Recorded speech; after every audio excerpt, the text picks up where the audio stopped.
It's all good. Welcome back. It's always a good day when I step out in the studio and I know that it's my day to introduce you to remarkable people that are here on just extraordinary journeys. I'll introduce you to Jacob in just a moment, but first, let me just do a few things. The podcast is growing. Every week when I sign on and I look at the back end, I see how many countries. So I'm up to 10 countries, which I'm super excited about. And then I have my top 5 cities that came in this week are Lawrence, Kansas. I don't know what's going on, but thank you. You guys love the show. Chicago, Illinois, big market. Sydney, Australia, of course, has been #1 for quite some time. Stony Plain, Alberta, thank you. And of course, my hometown, San Diego. So those are my top 5 in no particular order, but I appreciate the listens, the shares, the downloads, the reviews, joining me on Facebook and Instagram and tweeting things out and all of that. It really helps, my life's work. And this is what I love to do. To me, death is dinner conversation, and I love to introduce you to intriguing people. So my guest is Mr. Jacob Cooper. This young man, oh my goodness, he is a social worker, Reiki master, he's a hypnotherapist, and an author. Jacob and I met through a mutual project, the one with Camille Dan, Gathering at the Doorway. And I instantly just felt so connected to him. And we each read each other's first book, which we both wrote memoirs. Here's his for you YouTube fans. It's called Life After Breath: How a Brush with Fatality Gave Me a Glimpse of Immortality. So Jacob has now written his second book, which I am right in the middle of, and I absolutely love. It's called The Wisdom of Jacob's Ladder. And I'm just so thrilled to finally have you on the show. Welcome, Jacob, to the next room. Jane, it is such an honor to be here with you. There's so many synchronicities that we have, which we'll get into publicly and privately, but it's amazing just to connect with you. Jacob, I feel the same. When I was reading your first book, Life After Breath, there were so many painful moments because truly, if you are being honest and authentic and you're writing your memoir and you're writing it from your truth, it is going to be painful. Something occurred to you when you were 3 years old, which brought you through Life After Breath and now has kind of catapulted you into this next level of consciousness with Jacob's Ladder. Let's talk about what happened when you were 3, and then I really want to dive into the new book. Absolutely. I had, at the time at 3 years old, something called pertussis, otherwise known as whooping cough.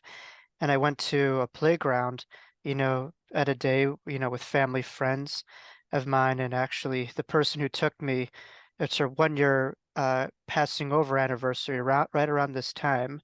And she, took me to the playground. She was, kind of like my family's best friend or babysitter, with her family. And, at that time, I went up onto a ladder, onto a slide, and due to whooping cough, I just suffocated and I lost all of my human breath where there was nothing to hold on to. And that was an experience that I don't wish on anyone because it was so traumatizing and scary and difficult. But from letting go of my own suffering, my own, breath that was taken from me, I was able to surrender to something different, which I refer to in my books as the breath of eternity. And that's something that we are created from that can never be taken from us. And so when I let go of my own suffering, I was able to transcend, you know, paralysis and just, infinite struggle to infinite beauty and awareness. And, in my books, I talk a little bit about my near-death experience that, encapsulated, seeing angels, spirit guides, awareness of why I'm here, that there's a purpose more than just being a kid, that there's an intelligence that governs our lives, and just a reminder of how much I was connected to always within this human experience and how little I think we see or remember, is who's around us at all times. So it was incredibly profound. And I don't know if it's necessarily something that everyone can have because I think everyone wants to have near-death experiences. after hearing my talk, but I recognized that it wasn't just about me, that this near-death experience was really to be given to other people, that it had something to do with me, but the most majority of it had to do with giving over it to others. And that's my duty and my task with my books, my public workshops is, to give that part of my experience as a gentle reminder to other people that this wasn't my experience, but this is something that is all a part of our experiences. We could connect to it, not just there, but over here too. I really felt that when I started reading. I mean, the books are completely different, and Right. you can feel the growth, and you're also sort of looking back on what happened to you when you're 3, and Mm, of course, when you're 3, how much do you remember and all of that, but it has taken you to this point of your life to be able to receive, mm, these messages that were meant for you, through this experience. And now you're taking that experience and the messages you're receiving, and through the work that you're doing with hypnotherapy and everything else, to help other people. I just love this. I want to read this. It says, "So many of us shield and do not listen to light. There are constant nudges and voices whispering to us from the other side. But so many of us doubt those love letters of guidance from a loved one on the other side." Holy toot. Let's talk about that. yeah. Well, I think from a very young age, we're very disempowered. When you think about it, we're looked at as a blank canvas that knows nothing. And so there's uh, like symmetry with our body versus what we know. But my near-death experience taught me that at a young age, there's incongruency with the physical body and what's really there. There's this infinite soul, in these tiny little bodies when we come here. So when we're young, we grow up understanding that truth or all this stuff is outside of ourselves. In other words, in order to be anything, we need to do or attain something.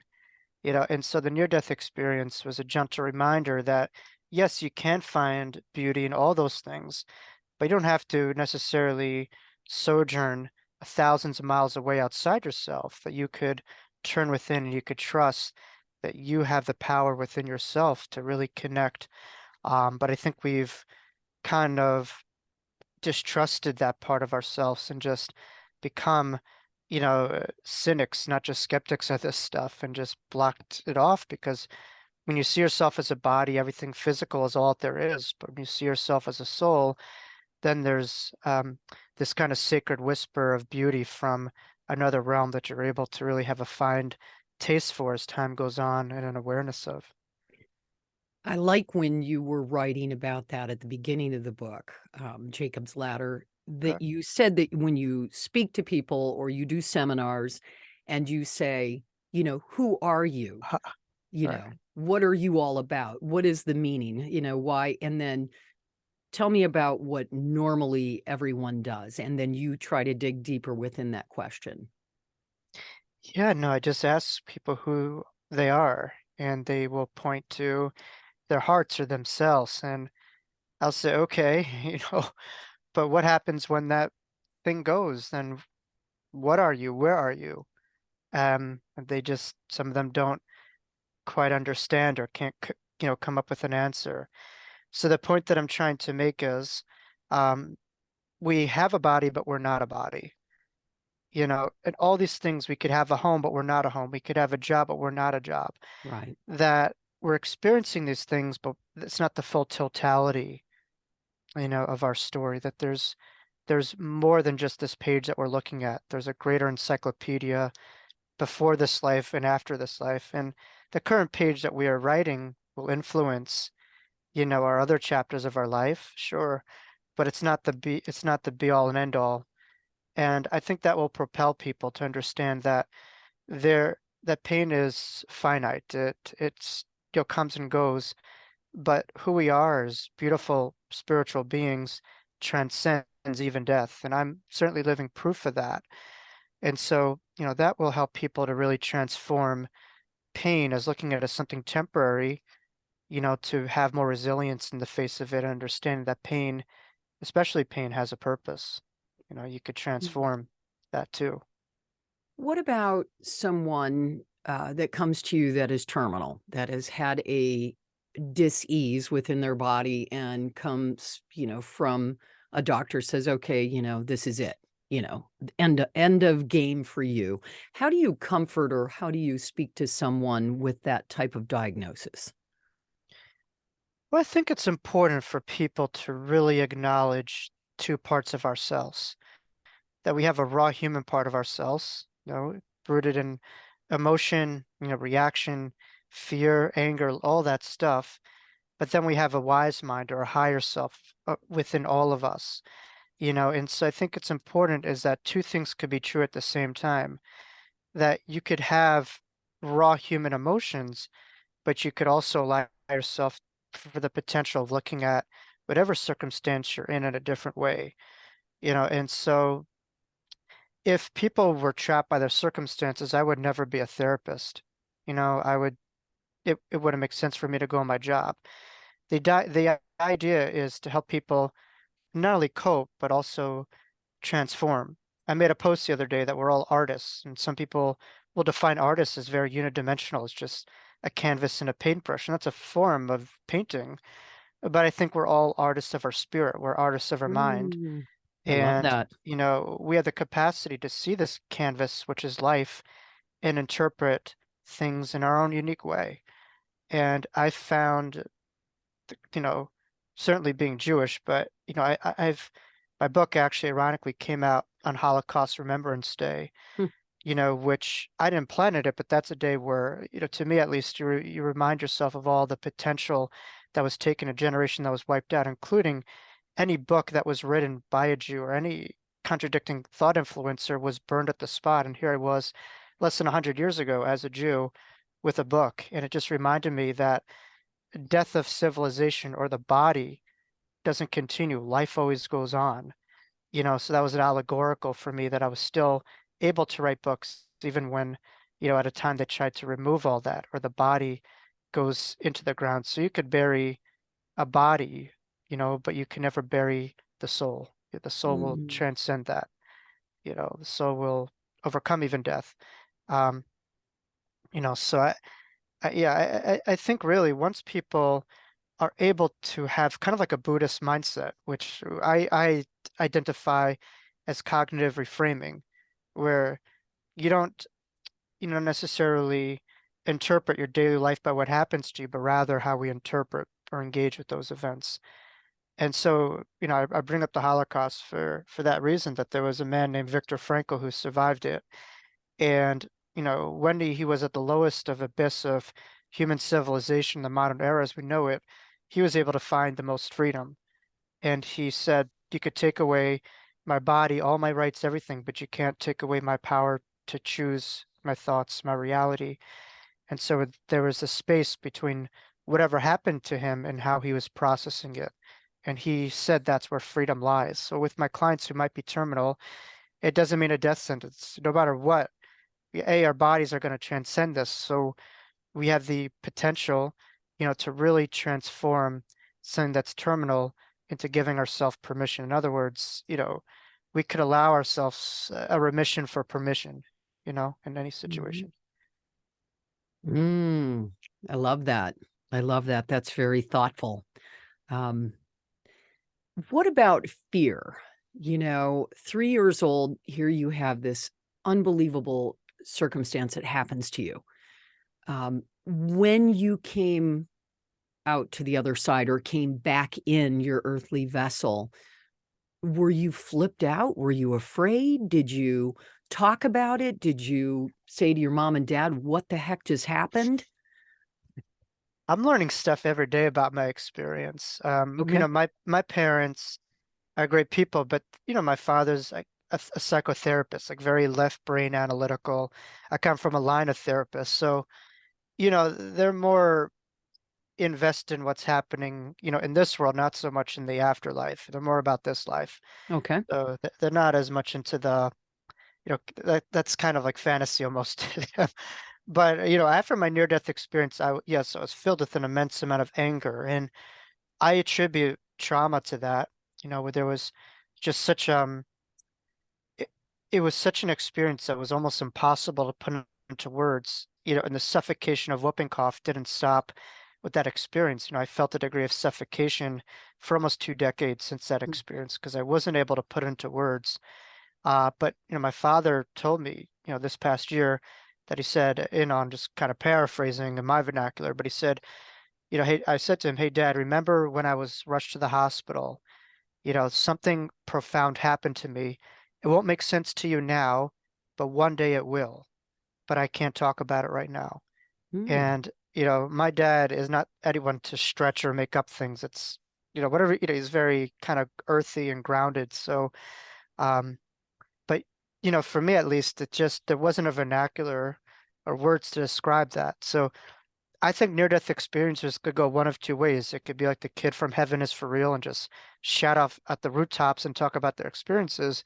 I think more so in more cases, there's a processing time, for kids or infants that takes several decades. So to me, it was just so sacred, that I really kept it close to my heart. I mean, but there was moments in my life where I recognized, wow, this is something very foreign to people, in different moments of my, infancy and childhood years. So at least for me, I buried it away to kind of fit in. Mm. Uh, it was more of like a nuisance than anything, all these gifts that came after it. I just kind of wanted to be a kid, Mm. so I think to survive, I needed to do that. But to thrive, I needed to make sense of it, and that happened later in my life. Wow. It's really, it's an extraordinary journey you've been Yeah, on, and you're still peeling back the layers of understanding. You cited PMH Atwater in your book sure. a couple Yeah. times, and she's, just amazing. The woman is really kind of the leader of near-death experiences, and I've had her on The Next Room, and Wow. she's a hoot. She really is a very interesting woman. I've met her in person. It was a joy. Yeah. Very cool. Um, Talk to me about your grandmother and share the funny story about Jacob's ladder, the wisdom of Jacob's ladder, and Uh, what she teased you about, because I thought that was so cute. I giggled for quite a while. oh yeah. No, my grandmother had a sense of humor. At her in Judaism, we have something called a Shiva call, which is 7 days after a person passing, there's community Right. support. And one of the individuals who actually just passed away a couple months ago was paying a Shiva call.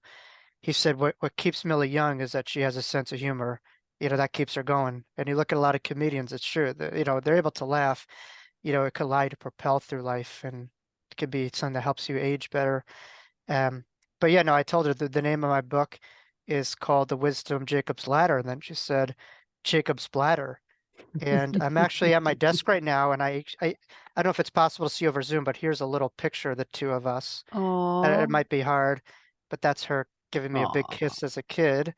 Um, but she loved the idea that I had books. I mean, her mind was going, and she would kind of forget who was on the phone, but whenever I called, she would never mess up my name. She always knew it was me. So that was a mm, powerful connection that went beyond the brain and dimension, stuff like that. It was but her greatest pride was my book. I mean, right next to her bed, she had Life After Breath. Not not her bed, but her table that she would sit on all day, and that was right next to her. That was her greatest pride.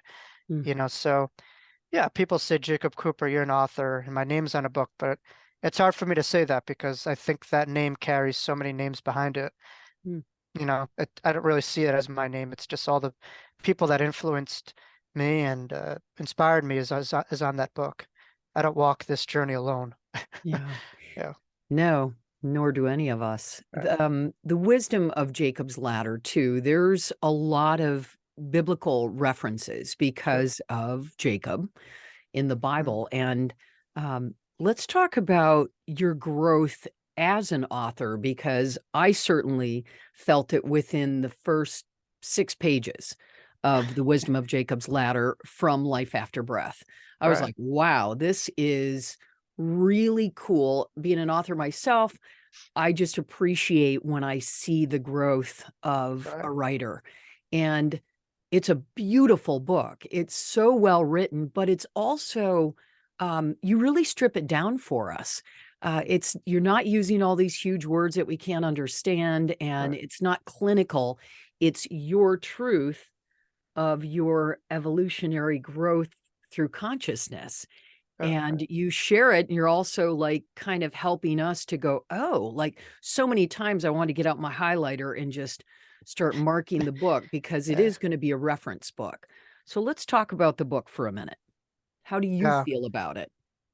Well, I'm sure as an author, you'd understand this. We've all heard it from our editors, the saying, show, don't tell, Hmm. right? Show means take the reader with you right there, raw in the moment, and meet the reader at their level. I think in our minds, we know what we're talking about, but people who read our book don't know like our story, what's in our minds. So you really have to explain it as clearly as you can, as if someone's from Mars, they don't know a thing about what you're talking about. And that's hard, but it's rewarding.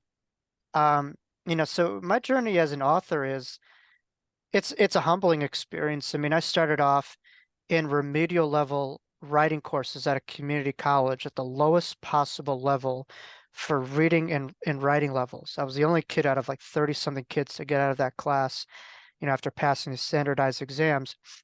But, you know, I was blessed to have people who saw my writing and said, wow, you have some potential. So I think we're all infinite. And if people don't see that, that's not indoctrination on you. That's more their issue. That's something that they're missing out on or not quite getting. I think within each and every one of us, there's an infinite beauty and infinite potential. We all have a unique addition to add to this world. And if people are trying to get you to be something that you're not or not listening to that, then we're all missing out, you Mm. know? So I think we're all here to generate a current, not to be a leaf in one. Um, Mm. and I think when you're really tapping into yourself, you can't do anything more. But kind of like the wisdom of Jacob's ladder is, I think at least for myself, I'm like, all right, I'm gonna start writing books when I have an old white beard and I look like Rip Van Winkle when he wakes up. Uh, and I think we're all like that. We'll say, okay, it's gonna start off at a certain point. I'll be ready when I do it. But the truth is, we're never quite ready. No. We learn how to become ready. We learn how to be prepared, but there's a beauty in process. The life after breath was my best that I had at that time. Right? And there's another rung on the ladder of this book, and that's the best that I had at that time. And every book that I do is going to be the best that I have at the moment. And so many of us shut ourselves down because we're like, what's the point? But, you know, there's so many people just live in vain. I think to me, death is not telling your story or letting your music be heard, and so many people have regrets at the end because they lived in fear of doing what they wanted to do or owning their story, Mm. and so to me, how could we die for sharing our truth or our stories? We live on forever if we tap into that. And then Mhm. other people carry you too. So you never, leave as long as you're in the hearts and minds of others, how could you possibly ever die? Exactly. Are you receiving any guidance, or do you feel like you have the connection with those that have traveled before you, whether it's ancestors, grandma, grandpa, aunts, uncles? Do you ever receive those messages and you're like, wow, okay, that was a blast? Yeah, I mean, at times, like I, sleep where I'm surrounded by maybe 7 or 8 salt caves. So I've had dreams, the same recurring dream where my salt caves were all on. My grandfather was sitting on my couch. He's like, let's get to work. And it felt realer than real. Like he was right there saying, let's get to work. Come on, kiddo. Let's get to work.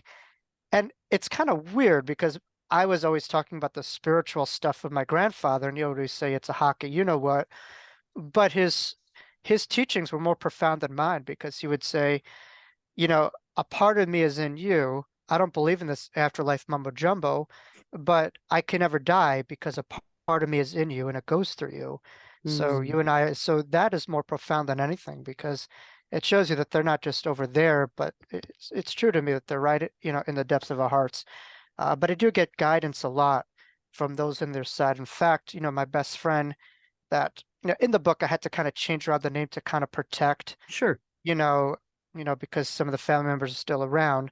But, my best friend, you know, you know, died by suicide. And he was living actually right in your neck of the woods in San Diego. He was living in New York. I don't want to get into the whole story, but when that happened, I just totally shut myself down. And, I was still doing events, but I shut myself down from the Wisdom of Jacob's Ladder. And this woman who didn't know that I was working on my book and I were doing an event together, and she said, "Your friend wants to know why you stopped writing." I didn't Mm. tell her a word. She didn't know I was working on this. And it's funny that her mother had the same name as my friend's mother. So there's just so many synchronicities. Right. And I just knew that, it's like they're over there, but they're working just as hard as we are because they're trying to use us to get out, this stuff. And some people, as much as we want them to be here, are more powerful over there when it's their time than over here with, the message and the work. So I just knew that I had pain, but that pain was my purpose. And I was here to transform that. And there was a great gift of the grief that I had, which took this book even to greater heights had his passing not occurred. So his story is definitely embedded in this book, but they're using us for work and to help out spread the ripple of effect to others. I love it. My guest is Jacob Cooper. His second book is The Wisdom of Jacob's Ladder, and Life After Breath is his first memoir.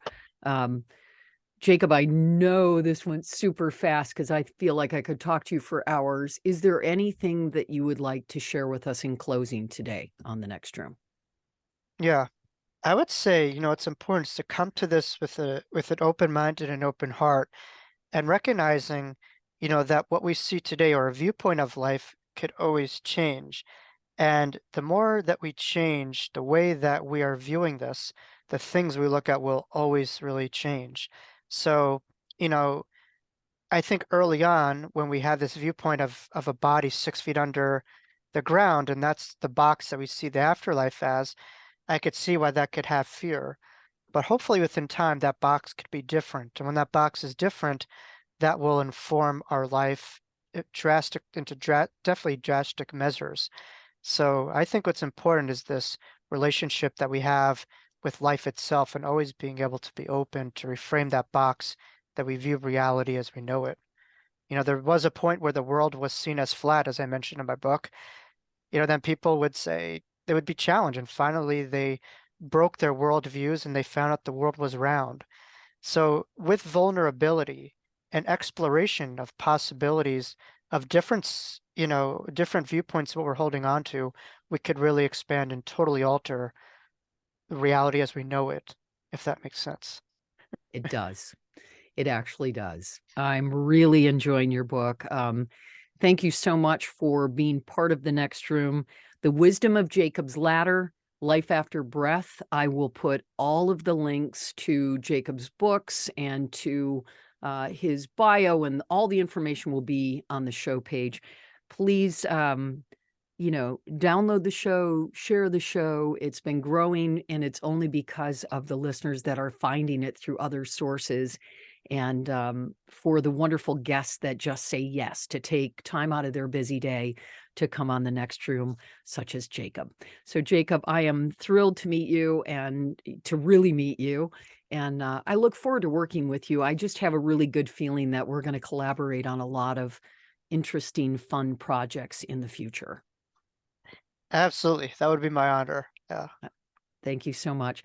Thanks again for tuning in to The Next Room, where death is dinner conversation. Do yourself a favor and go out and pick up a copy of Jacob's new book, The Wisdom of Jacob's Ladder, or his first book, Life After Breath. You will not be disappointed. This young man really has a gift, and he's here to share it with us. Thanks again for tuning in.